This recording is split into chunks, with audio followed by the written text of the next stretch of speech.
Di akhir part 3 sebelumnya, suasana pos 7 mendadak gempar, ketika Panglima tertinggi garis pertahanan utara tiba. Ia datang bukan hanya sekedar berkunjung, melainkan memeriksa langsung perkembangan naga milik Su Heng. Pertarungan ujian pun tak terhindarkan, mempertemukan naga biru Su Heng melawan naga rinoceros milik sang Panglima. Dan kini, di part 4, perjalanan Su Heng memasuki babak baru. Ujian demi ujian akan menguji batas dirinya, dari medan pelatihan, hingga pertempuran mematikan melawan kawanan serigala beracun di tengah musim dingin. Akankah Su Heng mampu bertahan kali ini? Langsung saja, kita gaskan. Kini, terlihat Su Heng melayang di udara, matanya tajam menatap medan di bawah. Sayap naga biru itu mengepak kuat, membawanya naik ke atas tembok benteng, menghindari gelombang serangan dari naga rinoceros. Dengan nada tegas, ia memberi perintah balasan. Serang balik. Dengan shadow ball bertubi-tubi. Bola-bola energi ungu itu melesat cepat, menghujani lawan tanpa henti. Namun, raksasa bertanduk itu tetap berdiri tegak. Serangan itu tak meninggalkan satu goresan pun di tubuhnya. Melihat itu, Su Heng menatap penuh tekanan. Napasnya berat. Mengalahkan naga rinoceros dengan kekuatan yang sekarang, itu adalah mimpi yang mustahil. Namun, ia tak mau menyerah. Setidaknya, ia harus berusaha sekuat tenaga agar tak mengecewakan gurunya yang selalu peduli meski dari kejauhan. Suara perintah kembali terdengar, memerintahkan serangan kilat dari segala arah. Naga biru itu melesat, tubuhnya membentuk kilatan cahaya di udara, sambil menembakkan rentetan bola bayangan tanpa jeda. Ledakan demi ledakan mewarnai langit dengan cahaya ungu. Naga rinoceros pun dihujani badai energi dari segala sisi. Tiba-tiba, naga biru mengumpulkan energi di mulutnya, pekat dan berkilau. Serangan ini lebih padat, lebih tajam dari sebelumnya. Bola energi itu melesat, menghantam tubuh lawan dan meninggalkan luka pertama. Tanpa membuang waktu, Su Heng memerintahkan naga birunya menyerap kekuatan bumi untuk memulihkan diri. Begitu naga biru kembali berenergi, mata Su Heng menyala dengan tekad. Ia mengangkat tangan, memberi aba-aba tegas. Suaranya penuh keyakinan. Earth Spear Sacrifice, teriaknya, membuat udara di sekitar bergetar. Tanah di depan naga biru bergetar hebat, retakan terbuka. Lalu, tombak-tombak batu raksasa menjulang, mengunci pergerakan naga rinoceros.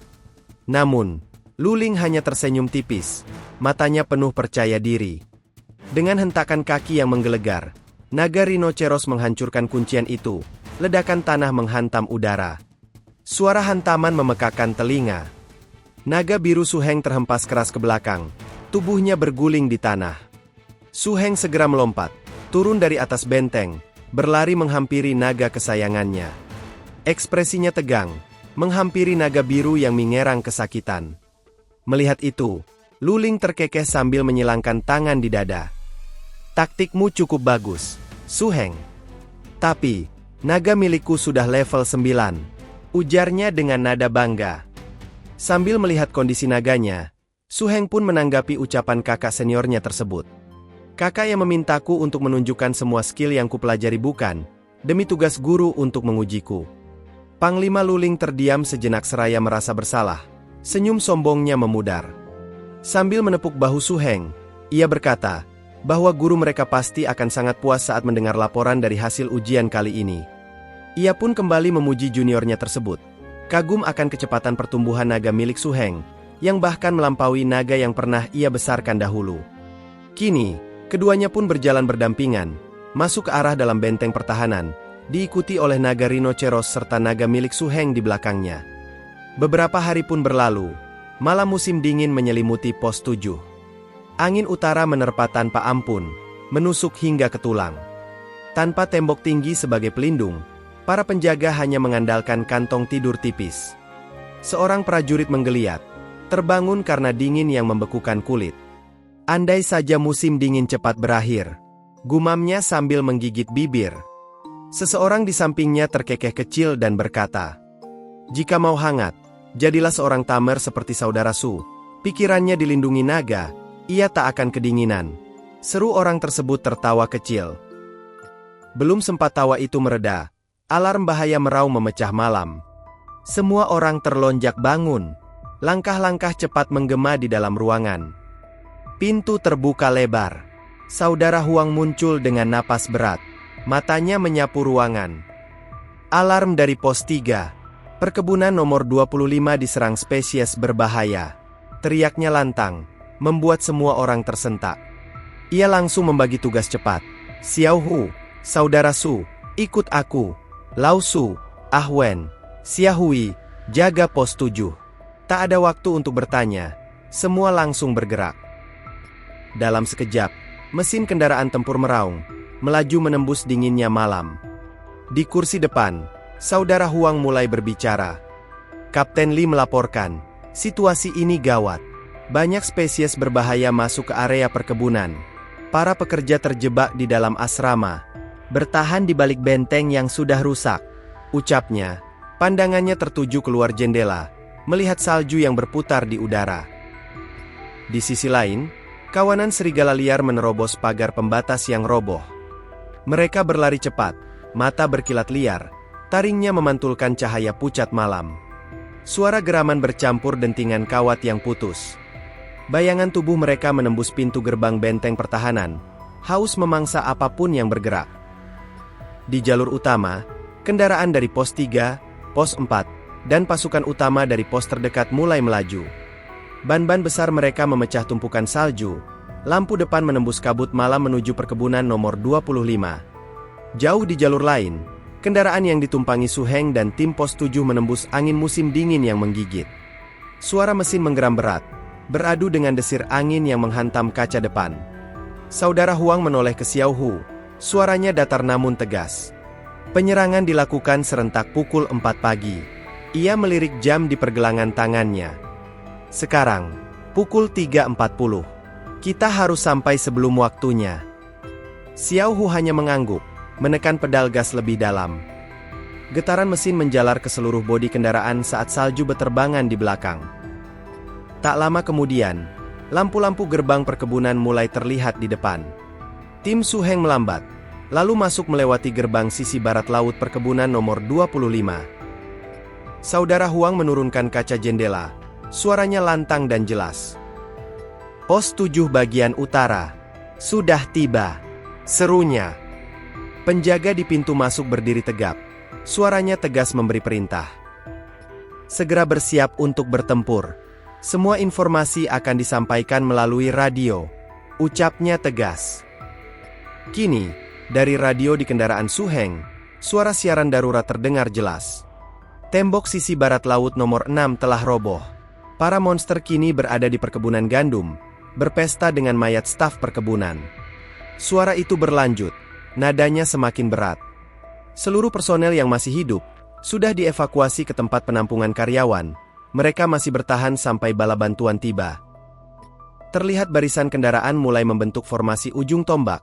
Kendaraan lapis baja berada di garis terdepan. Moncong senjata mulai diarahkan, siap memuntahkan peluru. Radio kembali berderak. Kali ini disertai peringatan tajam. Spesies yang menyerang adalah serigala busuk beracun. Mereka punya vitalitas luar biasa. Bidik kepala mereka, dan selesaikan misi secepat mungkin. Raungan senjata terdengar membelah udara malam. Ledakan demi ledakan menghantam kawanan serigala. Tubuh-tubuh mereka terpelanting, terhuyung, lalu roboh tak bergerak. Namun tiba-tiba, lolongan panjang menggema dari atas bukit batu. Sosok besar berdiri di puncak, matanya menyala merah, memberi isyarat pada seluruh kawanan. Su Heng langsung merasakan ada yang tidak beres. Xiao Hu, perlambat laju, buat jarak, serunya tajam. Saudara Huang menoleh heran. Ada apa Saudara Su? Tanyanya. Aku mendengar lolongan aneh barusan, jawab Su Heng, matanya menyapu sekitar. Ia menoleh ke Huang dan Xiao Hu. Kalian juga dengarkan, memastikan hal tersebut. Tak lama, di depan kendaraan mereka, kawanan serigala mulai berlari cepat. Su Heng memicingkan mata. Lihat itu. Mereka menciptakan jarak. Apa yang mereka rencanakan? Tanya Su Heng melihat keadaan. Kini di atas bukit, seekor serigala besar menghembuskan asap hitam pekat. Asap itu menyebar cepat, menyelimuti jalur kendaraan. Suara dari radio menggelegar. Asap beracun terdeteksi. Aktifkan penargetan inframerah. Tetap waspada. Jangan sampai mencelakai tim sendiri. Su Heng menggeleng pelan. Tidak sesederhana ini. Xiao Hu, mundur, teriak Su Heng. Seketika Xiao Hu mengurangi laju kendaraan sambil memutar kemudi. Tiba-tiba, Huang menjerit. Saudara Su, lihat. Seekor serigala raksasa melompat, menghantam kendaraan tim lain. Suara logam remuk terdengar saat mobil itu terguling, dihancurkan seketika oleh kekuatan monster itu. Itu serigala bayangan pendamping. Huang terbelalak. Jika muncul, berarti ada pemimpin lain di sini. Belum sempat mereka merespon, serigala lain sudah berlari menuju kendaraan Su Heng. Dengan terjangan keras, kaca mobil pecah, bodi terguncang hebat. Xiao Hu berjuang menjaga kemudi, menahan mobil agar tidak terbalik. Saudara Huang segera mengangkat senapan, melontarkan tembakan bertubi-tubi. Namun, pelurunya hanya memantul di kulit tebal monster itu. Sial, lapisan kulitnya terlalu kuat, geramnya. Serigala itu menghentikan lari, lalu melompat tinggi, membidik atap kendaraan Su Heng. Cakar tajamnya merobek besi, membuat serpihan logam berhamburan. Su Heng tersentak, matanya melebar. Monster itu tepat di atasnya, siap mencabik dengan cakar tajam. Dengan sigap, ia mengangkat tangan, mengaktifkan cincin segel tamer miliknya saat menyadari ancaman itu. Dengan teriakan lantang, ia memanggil naga biru kebanggaannya. Naga itu menghambur keluar, sayapnya terbentang lebar. Dengan tatapan mengancam, ia mengeluarkan skill intimidasi. Serigala itu membeku di tempatnya. Tanpa membuang waktu, naga biru meluncurkan serangan Evil Talk Bullet bertubi-tubi. Bola-bola energi ungu menghantam tubuh monster, meledak di setiap titik benturan. Raungan kesakitan menggema, tubuh serigala terguncang hebat. Salah satu tembakan menghantam tepat di kepala. Darah muncrat di udara, tubuh monster itu terhempas ke tanah, tak bergerak lagi. Su Heng mengangkat radio, suaranya tegas. Komandan, ini Yushi Su Heng. Untuk menghindari salah tembak, saya minta gencatan. Pemimpin serigala beracun. Biar saya yang urus, pinta Su Heng. Pria di seberang radio melihat aksi Su Heng sebelumnya. Ia pun menjawab dengan nada kagum. Ternyata, kau murid langsung Bao Zhu. Kekuatan tempur yang mengesankan untuk seorang magang. Pujinya. Komandan itu melanjutkan, suaranya mantap. Biar kami urus kawanan yang lain. Kami tidak akan mengganggu. Ucapnya memberi izin kepada Su Heng. Setelah mendapatkan izin, Su Heng melompat turun dari kendaraan. Naga biru setianya mengikuti di arah belakang. Di sisi lain, asap tebal membuat seluruh pasukan berjuang keras untuk keluar dari situasi berbahaya. Saudara Huang, yang berada di belakang Su Heng, tiba-tiba menunjuk ke arah depan dengan wajah terkejut.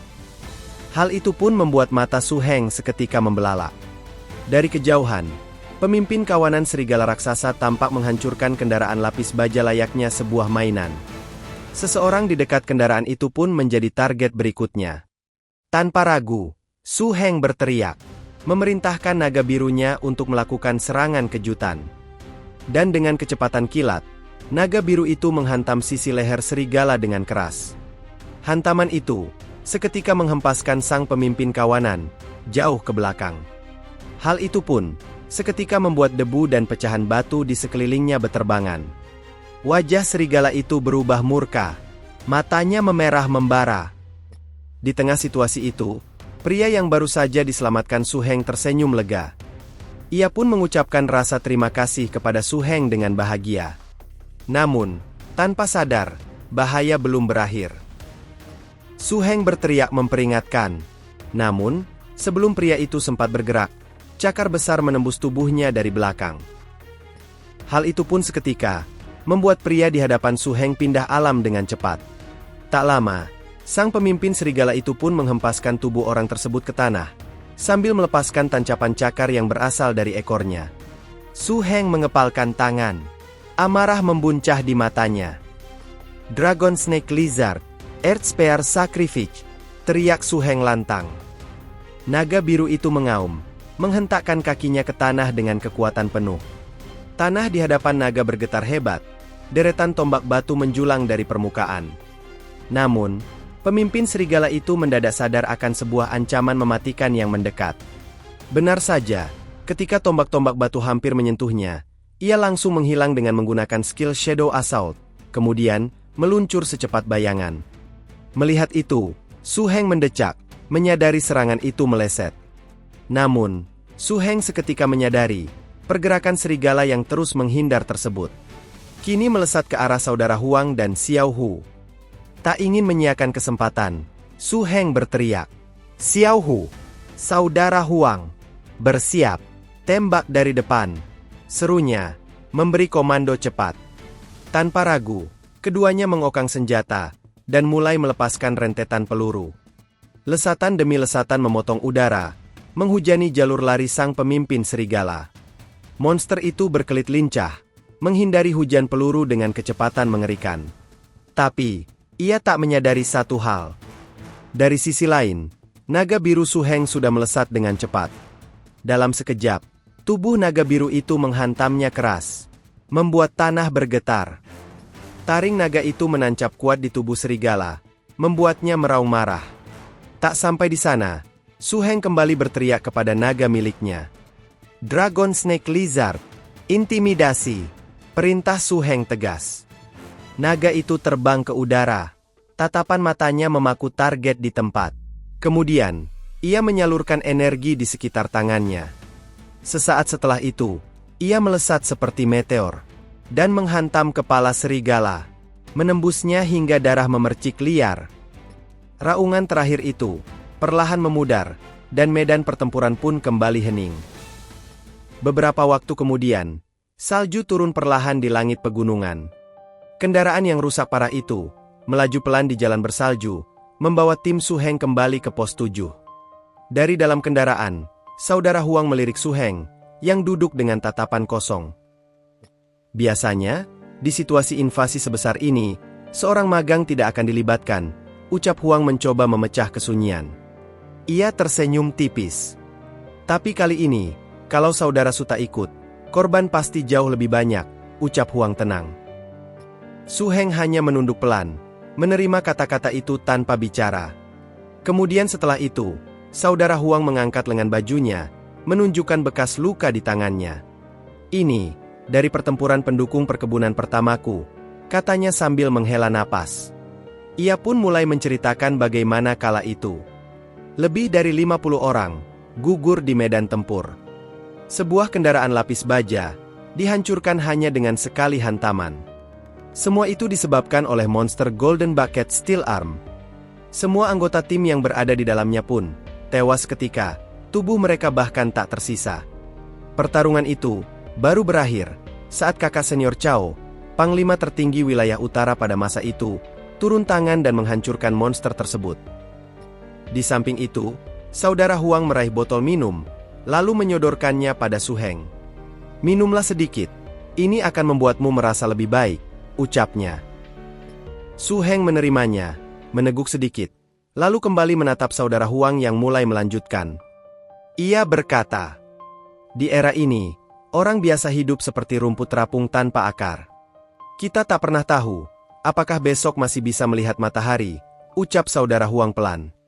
"Namun, jika bisa jadi Yushi sepertimu, kita bisa mengendalikan nasib sendiri." Su Heng pun terdiam, lalu menatap saudara Huang dengan senyum tipis. "Jangan terlalu pikirkan kelemahanmu. Lebih baik, kita pulang dan menikmati masakan Ah Wen." Su Heng pun menambahkan dengan nada hangat. "Masakan itu, satu-satunya yang membuat kita merasa tenang di tengah kekacauan seperti ini." Huang tertawa kecil mendengar itu, matanya berbinar. Dari luar jendela, hamparan pegunungan bersalju membentang luas di bawah langit musim dingin. Roda kendaraan melaju perlahan di jalur sempit, meninggalkan jejak di salju tebal. Pertempuran ini menjadi pengalaman pertama Su Heng melihat korban di hadapannya. Namun, ia sadar, seorang pejuang sejati tak boleh terjebak dalam kesedihan. Ia pun bertekad, jika terus menjadi lebih kuat, ia akan bisa untuk melindungi dirinya, dan bahkan orang-orang yang berharga baginya, di era yang kacau ini. Kini, musim pun berganti, minggu-minggu berlalu dengan cepat. Di halaman latihan, derap langkah naga biru menggema, membelah udara dingin. Setiap hari, Su Heng melatihnya tanpa henti. Tubuh naga itu, kini jauh lebih besar, tanduknya memanjang dengan kilau tajam, dan otot-ototnya, tampak menegang setiap kali melancarkan skill. Kekuatan setiap serangan meningkat, efeknya pun semakin menggetarkan tanah di bawahnya.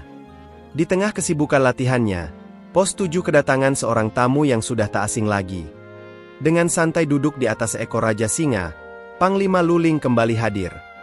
Ia pun mulai menyapa Su Heng dengan nada akrab. Melihat itu, Su Heng memandang penuh kagum. Dengan mata berbinar-binar seperti bintang, Su Heng pun segera ingin tahu, apakah naga miliknya juga dapat ditunggangi seperti itu. Setelah turun dari atas singa miliknya, Panglima Luling pun berjalan menghampiri Su Heng, dan mengatakan bahwa hal itu tentu saja bisa terjadi. Namun, tanpa menjelaskan lebih lanjut, ia langsung mengguncang-guncang bahu Su Heng dan berkata dengan sangat bangga, "Aku sangat terkesan saat tahu kau ikut berpartisipasi dalam pertempuran di perkebunan beberapa minggu lalu. Komandan di wilayah itu bahkan melapor secara khusus padaku dan menceritakan bahwa kau sangat banyak membantu di sana. Guru pasti bangga padamu," ucapnya memuji. Namun, Su Heng tampak tak ingin membahas lebih lanjut soal pertempuran itu. Ia pun dengan cepat mengalihkan pembicaraan. "Ngomong-ngomong soal guru, bukankah beliau memintaku untuk melakukan ujian setiap bulan? Dan rasanya, ini sudah sebulan sejak terakhir kita bertemu," seru Su Heng. Mendengar itu, kakak seniornya tersebut tidak terlalu peduli akan hal itu. "Aku datang hari ini karena sedang punya waktu luang, sekaligus untuk menemuimu," ucapnya. Tapi, di samping itu, Panglima Luling tetaplah penasaran dengan perkembangan naga milik Su Heng.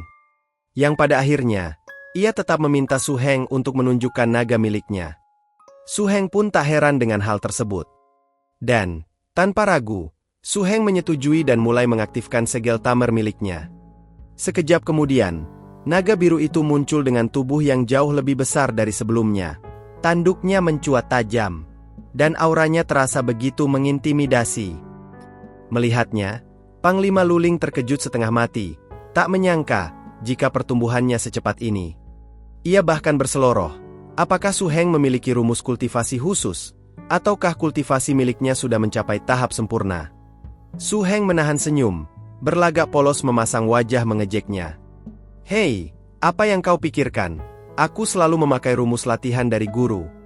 Atau, mungkin saja, nagaku memang mampu menyerap latihan lebih baik," ucapnya dengan santai. Mendengar itu, kakak seniornya tersebut langsung kaku seperti batu, tak bisa berkata-kata lagi.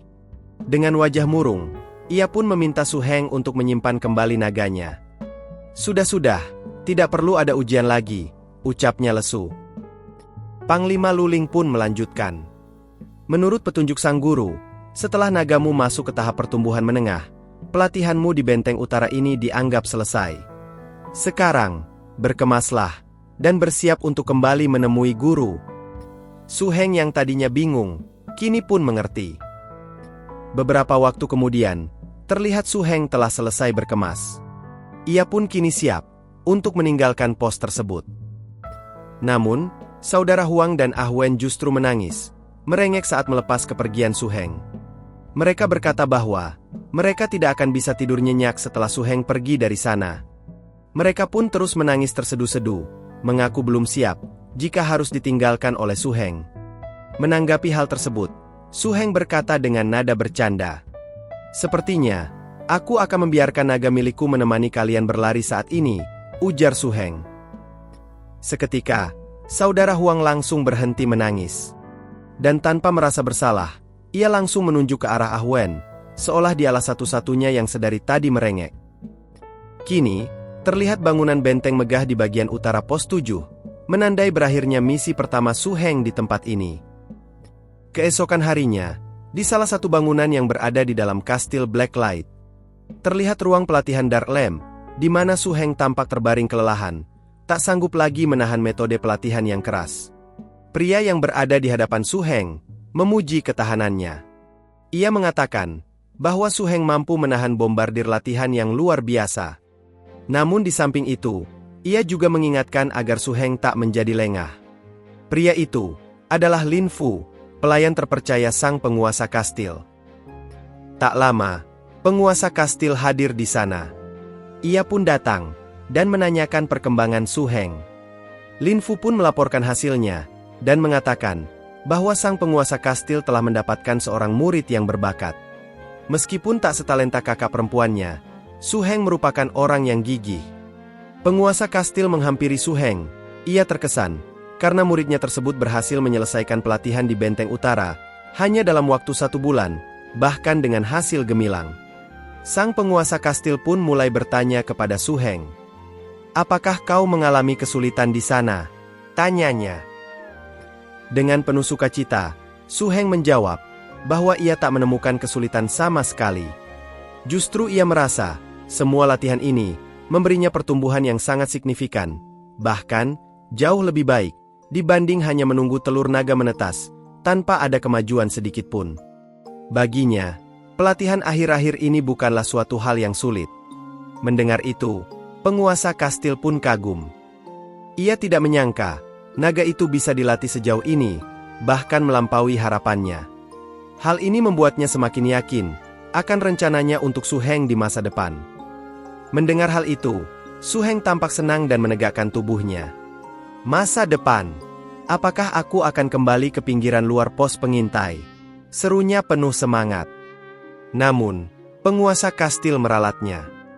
Ia berkata bahwa gurunya tersebut sedang mempersiapkan Su Heng untuk ikut serta dalam duel 6 wilayah yang akan berlangsung 1 bulan lagi. Mendengar itu, tentu saja membuat Su Heng cukup terkejut. Sang guru pun menerangkan, duel 6 wilayah tersebut akan diadakan sekali setiap tahun dan diselenggarakan oleh 6 penguasa tempat berkumpul utama. Tujuannya adalah untuk memperebutkan kesempatan memasuki reruntuhan hutan darah. Mendengar hal itu, Su Heng pun bertanya, "Mengapa harus repot itu hanya untuk menjelajah reruntuhan? Bukankah di wilayah mereka juga memiliki reruntuhan di sekitarnya?" Namun, sang penguasa kastil menjelaskan dengan nada serius bahwa reruntuhan hutan darah sangatlah berbeda dari yang lain. Tak sampai di sana, penguasa kastil kembali menjelaskan, area luar dari reruntuhan hutan berdarah itu dipisahkan oleh penghalang energi tersembunyi dan tidak bisa dimasuki oleh siapapun. Selain itu, reruntuhan tersebut juga dihuni oleh ras yang sangat kuat dan juga menakutkan. Bahkan, penguasa area tersebut merupakan makhluk yang sangat kuat. Namun, beberapa tahun yang lalu, ke-6 penguasa tempat berkumpul utama pernah bersatu dan mencapai sebuah kesepakatan setelah melalui pertempuran sengit. Dari pertarungan itulah, diperoleh kesepakatan bahwa area tersembunyi itu akan dibuka setahun sekali. Dan hanya 3 Beastmaster manusia yang akan diizinkan untuk masuk dan menjelajah ke dalam reruntuhan tersebut. Mendengar penjelasan itu, Su Heng pun dengan antusias berkata, "Kesempatan ini sangatlah langka. Itu artinya, persaingan akan sangat ketat. Dengan kekuatanku saat ini, apa aku punya kesempatan untuk ikut berpartisipasi guru?" tanyanya. Sambil tertawa, sang guru menjawab, agar Su Heng tidak perlu khawatir soal itu. Ia melanjutkan, kalau area yang dibuka untuk manusia hanyalah pinggiran luar dari reruntuhan hutan darah. Sementara area dalam dan intinya tidak dapat dijangkau. Bagi pemula seperti Su Heng, tempat itu sudah seperti harta karun, namun bagi seorang master sejati, itu kuranglah menarik. Mendengar itu, Su Heng pun makin bersemangat untuk mendapatkan kesempatan baik ini. Penguasa kastil kembali menjelaskan bahwa selain Su Heng, akan ada 4 orang lain yang ikut berpartisipasi dalam turnamen ini. Dalam beberapa hari ke depan, mereka semua akan dipertemukan untuk saling berkenalan, dan setelah itu, akan memulai latihan bersama. Su Heng pun penasaran dan bertanya, di manakah tepatnya mereka akan melaksanakan pelatihan itu? Dengan antusias, sang guru menjawab bahwa pelatihan mereka akan dilaksanakan di dalam hutan beruang grizzly. Mendengar hal itu, tentu saja membuat Su Heng terkejut seketika. Kini, terlihat bentangan luas hutan Grey Bear, sebuah hutan belantara yang terletak di sebelah selatan tempat berkumpul. Hutan itu merupakan tempat tinggal sejumlah beruang liar yang kuat, bahkan semuanya merupakan makhluk besar yang memiliki tinggi sekitar 4 meter dan beratnya bahkan sampai beberapa ton. Namun, karena ketidakmampuan mereka untuk memanfaatkan energi di sekitarnya, beruang-beruang itu pun tidak dianggap sebagai spesies berbahaya. Meskipun begitu, terkadang sekelompok beruang itu melahirkan individu-individu yang dapat berevolusi dengan kekuatan yang luar biasa, yang menjadi sosok legendaris, dan bahkan dikagumi oleh para trainer. Mendengar semua penjelasan itu dari gurunya, kini Su Heng pun berekspresi ngeri. Ia bertanya, bukankah hutan Grey Bear merupakan tempat yang terlarang untuk dikunjungi? Lagi-lagi, tanpa perlu menunggu persetujuan Su Heng, sang guru memintanya bersiap dalam beberapa hari ke depan. Membuat Su Heng, sekali lagi, dihadapkan pada keputusan sepihak. Sore itu, di rumah megahnya, di bawah cahaya yang mulai meredup. Suasana rumahnya mungkin tenang, tapi tidak dengan kondisi Su Heng. Ia kini meratapi nasibnya. Fakta bahwa tunjangan 250.000 koin baja yang ia dapatkan kini hampir habis. Padahal, tunjangan berikutnya baru akan datang setengah bulan lagi. Di atas meja, hanya tersisa 2 koin saja yang menggelinding. Dan, demi mempertahankan tingkat pertumbuhan naganya, ia tahu satu hal. Ia tidak boleh sampai kekurangan pasokan makanan. Su Heng pun menyadari, hanya mengandalkan tunjangan bukanlah solusi jangka panjang. Ia harus segera mencari cara lain untuk menghasilkan uang. Padahal faktanya, sebagai seorang trainer, ada banyak cara untuk menghasilkan uang. Trainer tipe penyembuh misalnya, bisa mendapatkan keuntungan dengan cara mengobati cedera. Trainer tipe tumbuhan, bisa memperoleh imbalan dengan membantu meningkatkan hasil panen perkebunan. Dan, untuk trainer tipe air maupun listrik, mereka bisa bekerja di departemen sumber daya. Su Heng terus memikirkan cara mendapatkan uang. Ia berharap, manual Ancient Dragon miliknya bisa memberinya metode yang lebih efisien. Tak mau berdebat dengan pikirannya terlalu jauh. Kini Su Heng pun mulai pergi ke pasar Black Lantern. Tetapi, setelah setengah hari berkeliling, ia tak menemukan apapun yang sesuai dengan harapannya. Namun, saat ia terus berkeliling, tiba-tiba terdengar teriakan dari salah satu lapak pedagang. Perhatian! Perhatian! Pembelian kembali dengan harga tinggi. Pembelian jangka panjang lemak hitam pekat. Seru orang itu. Mendengar itu, Su Heng pun segera menghampiri dan mengetuk meja di lapak tersebut. Su Heng pun segera bertanya pada pedagang tersebut, apakah mereka benar membeli lemak padat hitam? Dengan tatapan mencurigakan, si pedagang yang wajahnya setengah tertutup koran menjawab, "Ya, kami membelinya dengan harga tinggi. Apa kau punya barangnya?" Tanyanya ketus. Su Heng pun menjawab, kalau ia hanya ingin tahu, apa sebenarnya kegunaan dari lemak pekat hitam itu. Mendengar itu, si pria tua jadi kesal. Itu bukan urusanmu. Kalau kau punya barangnya, aku beli. Kalau tidak, pergi sana. Dan jangan menggangguku. Masih dengan emosinya. Su Heng pun mengambil selebaran yang ada di lapak itu, dan mulai memeriksa daftar harga yang tertera di sana. Su Heng kini mengetahui, bahwa 1 liter lemak padat hitam, dihargai 83.000 gram kredit baja. Ia tak menyangka, harganya akan setinggi itu. Karena hal itu pula yang pada akhirnya, membuat Su Heng menemukan cara untuk menghasilkan uang. Sambil meninggalkan lapak itu, Su Heng teringat isi manual Ancient Dragon miliknya. Ternyata, lemah hitam pekat dapat dibuat dengan mencampurkan lendir gurita hitam, resin pohon ek hitam, dan zat pengental, lalu dimurnikan pada suhu tinggi selama beberapa menit. Meskipun pohon ek hitam alami sudah punah, bahan itu bukanlah barang langka di pasar Black Lantern. Selama ia bisa menemukan zat pengentalnya, bisnis ini pasti akan sangat menguntungkan. Malam pun tiba, dan di dalam rumahnya, Su Heng bersama naga miliknya sudah mulai membuat ramuan tersebut. Naga biru itu ditugaskan untuk mengatur suhu dengan alat yang berada di kakinya. Sambil memberi instruksi untuk mengatur api, Su Heng menuangkan cairan dari sebuah botol dengan perlahan ke dalam tungku tersebut. Diceritakan, Pasar Black Lantern memiliki sebuah organisasi yang sangat khusus di antara 5 biro dan 13 lokasi. Organisasi yang dikenal juga sebagai Departemen Penelitian Bioenergi Berbahaya.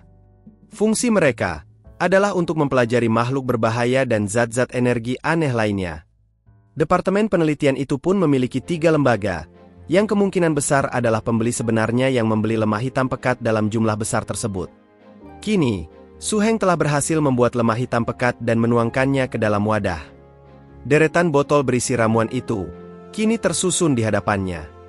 Ia sadar, meskipun menjualnya dalam jumlah besar dapat memberinya keuntungan secara signifikan, namun ia harus berhati-hati agar rahasia manual Ancient Dragon miliknya tidak terbongkar. Dikisahkan, pohon hitam sangatlah langka, tumbuh dengan lambat, dan sering dimakan oleh spesies herbivora berbahaya yang menyukai daunnya. Karena itulah, Su Heng berpikir, jika tiba-tiba lemah pekat hitam membanjiri pasar dalam jumlah besar, bukankah itu akan menarik perhatian para otoritas tingkat tinggi? Su Heng kembali memasuki pasar, berusaha mencari toko yang bisa menangani barangnya dengan cepat. Rencananya sederhana, jual dengan segera, lalu pergi sebelum masalah datang. Setelah berkeliling, akhirnya ia menemukan satu toko yang terlihat cocok baginya. Tanpa basa-basi, ia mengeluarkan 30 liter lemak hitam pekat dan meminta bayaran sebanyak 2,5 juta gram kredit baja. Pedagang itu pun sangat terkejut, sekaligus girang. Ia penasaran dari mana Su Heng mendapatkan lemak pekat hitam sebanyak itu. Tapi, tanpa banyak bicara, Su Heng langsung menodongkan pisaunya, memperingatkan agar si pedagang tidak bertanya lebih lanjut. Ia hanya ingin menghindari keributan, jika terlalu banyak orang tahu akan kondisi ini. Pintu toko pun tertutup. Su Heng kembali ke dalam keramaian pasar dengan bayaran di tangan. Ia memutuskan untuk tidak menggunakan uang itu dengan leluasa untuk saat ini. Ia hanya akan membeli sedikit bahan makanan untuk naganya di area benteng dalam, lalu menunggu keadaan aman sebelum menggunakan sisanya. Kini, Su Heng melangkah pergi meninggalkan pasar. Bersiap untuk menemui timnya, demi pelatihan khusus yang akan dilaksanakan esok hari. Sebuah pelatihan yang akan mempertemukannya dengan 4 tamer jenius lainnya. Dan, sebuah turnamen besar yang akan mengubah nasibnya selamanya. Apa yang akan terjadi di sana? Jawabannya akan kita nantikan di part selanjutnya. Terima kasih.